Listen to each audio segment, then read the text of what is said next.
Hi అండి, అందరికీ నమస్కారం. మీ అందరి మధ్య ఆ ఫంక్షన్లో నేను ఉండాలి, కానీ నేను ఎక్కడో ఉండి రాలేకపోతున్నాను. చాలా బాధగా ఉంది. అక్కడికి వచ్చిన మీ అందరికీ పేరు పేరున నేను సారీ చెప్తున్నాను. అలాగే సర్వమంగళ గౌరి గారు, నన్ను మీరు మరీ క్షమించాలి, నేను రాలేకపోయాను. మా జ్యోతిలక్ష్మి సినిమా గురించి మీరు బుక్ రాయటం, ఆ పుస్తకం రిలీజ్ చేయటం అనేది మా సినిమాకి మాకు మంచి ఇంకా ఎక్కువ రెస్పెక్ట్ తీసుకొచ్చింది. థ్యాంక్ యూ సో మచ్ అండి.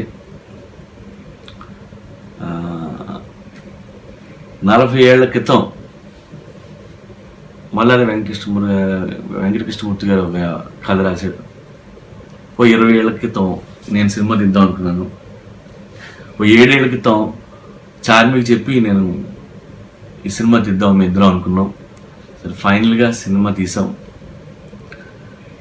ఈ ప్రాసెస్కి మీరు పుస్తకం రాసి మీరు తిలకం దిద్దారు. అంతేకాదు మా గురువు గారు భరణి గారు దానికి ముందు మాట కూడా రాశారు. I'm so happy. Thank you so much sir. And Charmi ఏ జన్మలోనో అదృష్టం చేసుకుంది. ఎందుకంటే తను చేసిన ఒక పాత్ర గురించి ఒక బుక్ రాయటం, మీలాంటి గొప్ప వాళ్ళు ఇలాంటి పుస్తకం రాయటం అనేది నిజంగా తను చేసుకున్న అదృష్టం. మీరు మధురవాణి క్యారెక్టర్తో పోల్చారు. I'm so happy. అలాగే ఈ సినిమాలో సత్య గురించి రాశారు, శాండీ గురించి, అజయ్ ఘోష్, భాస్కర్ పట్ల లిరిక్స్ గురించి రాశారు. వెరీ హ్యాపీ అండి.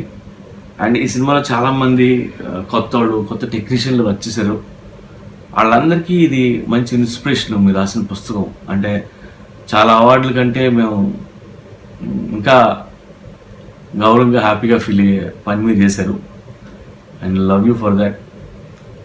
అండ్ ఈ కథ రాసిన మల్లాది గారు ఫంక్షన్ ఉంటే బాగును, బట్ ఆయన ఎప్పుడు మీడియా ముందుకు రారు, ఏ ఫోటోలు కానీ ఇవ్వరు. బట్ ఎందుకంటే కథ రాసింది ఆయన.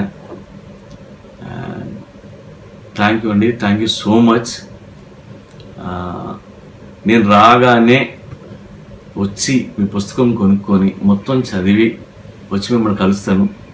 కలటమే కాదు, మీరు మరో పుస్తకం రాసే ఓ మంచి సినిమా తీయడానికి కూడా నేను ట్రై చేస్తాను. అండ్ సారీ అండి గురుగారు, భరణి గారు, నన్ను క్షమించాలి రాలేనందుకు. చార్మి సారీ.